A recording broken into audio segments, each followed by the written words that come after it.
Good afternoon, everyone. Today, I am happy to have Natalie Newville with me, and she is the Marketing and Community Engagement Manager for Missouri River Regional Library. I practiced that, and I still messed up saying it. Natalie. Hello, everyone. Hi. Hi. Natalie is no stranger to prevention. She worked with ACT Missouri for a few years and then went on to expand her career, and now she's doing marketing with the library. So she's going to talk to us a little bit today about some of the programming that's available through your public library. So Natalie, would you tell them a little bit about like the youth programming that you guys do? Absolutely. So I'd like to preface it with every public library is different. So they all have different programming, but all of their missions are the same.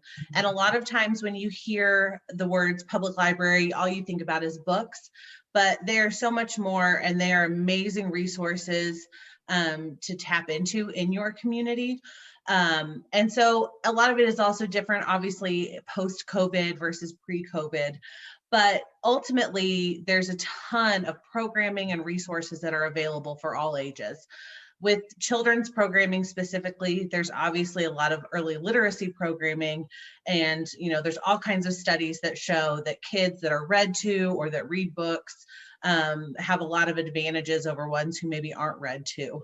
But there's also other programming, other activities and games and things that they can go do in a safe space. And one of the things that's great about it is getting them tapped into their library when they're young.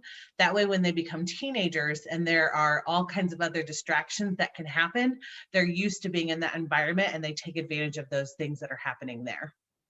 That's great. I actually follow you all on Facebook, and I think I even get like a little newsletter. And I see you also have a lot of teen programming as well. Absolutely. So again, it's different for every library. We're very lucky. We have a teen librarian and a teen programming department. And so they do an amazing job.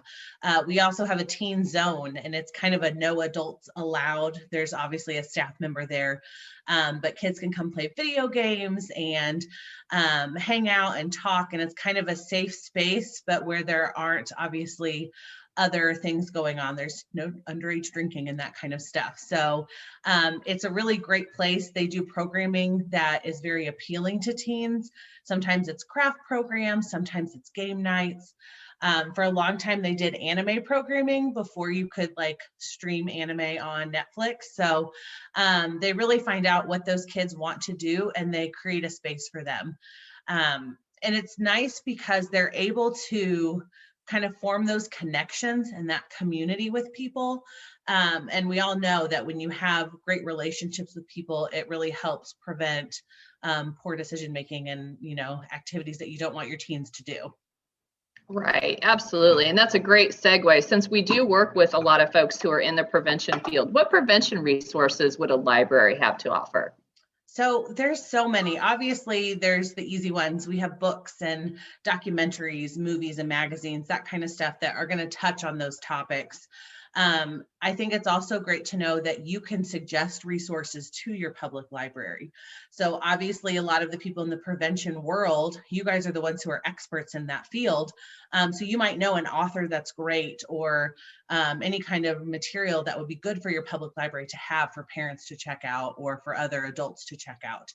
But other than that, there's also all kinds of resources that we have advantage of that other people don't. So there is, I have to find the name of it because it's so long, the National Library of Medicine. They provide partnerships with public libraries.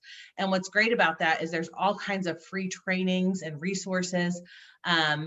Any of you who may have known me from when I worked at ACT Missouri, you know that prescription drug disposal is near and dear to my heart, and they help educate that and disseminate that information to the public. And so libraries are able to kind of partner with that. And so that's a really big one that many public libraries take advantage of. Great. And I know you guys are back open again, correct? Yes. In the world of COVID, but what have you done some stuff and gone online and utilized those assets as well? Absolutely. So just like everyone else, we've had to pivot in 2020 and kind of change how we do things. So we've really embraced a lot of virtual programming. So things like this, where we have people jump on Zoom, it's fun because it's kind of expanded your network. Like you're able to get speakers or presenters about topics that you wouldn't have before because they weren't local to your community. And so that's been really great. And we've also been able to really dive into like YouTube and blogging and things that maybe we were kind of using, but not really using.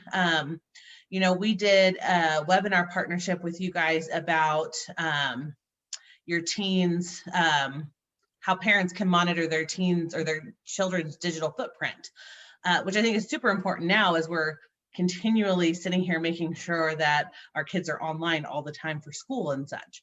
Mm-hmm. So we were able to turn that into a blog post, which was nice because then you can just send that link out to someone and they kind of have those steps for how to keep their kids safe. Sure, absolutely. And I did a training at a public library in Kansas City, and that's what kind of prompted me to do this, was because I thought a library was just you go and get books and that was it. And when I heard about all the community outreach and all the stuff they were doing, I was just amazed. I went to a library as a kid, but I didn't know all that stuff happened. Absolutely. So and it's good to know that these are asset building things that we're talking about. We did an asset talk earlier. Mm-hmm. So it's sure. good for people to know that this is asset building. Yeah. And, you think about with a library, we say that it's your community's living room. So people come and they hang out there and they're comfortable there. And, it may be somebody who's a retiree who's just coming to read the paper. It may be somebody experiencing homelessness who just needs a warm or a cool space to stay, depending on what season it is. We have people who come and use the computer centers to research jobs and to apply for jobs.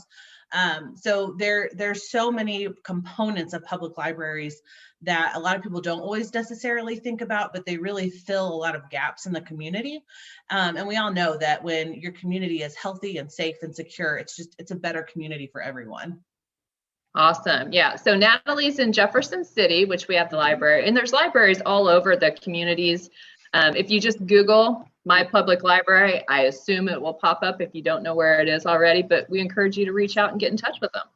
Absolutely. And I think it's important to note, a lot of people don't always realize your public library card is free. So your property taxes pay for it. So there's no additional fees for all of these services that we talk about. That is great. Well, thank you so much for joining me today. And I appreciate all the information. Hopefully everyone utilizes their public library. Absolutely. Thank you.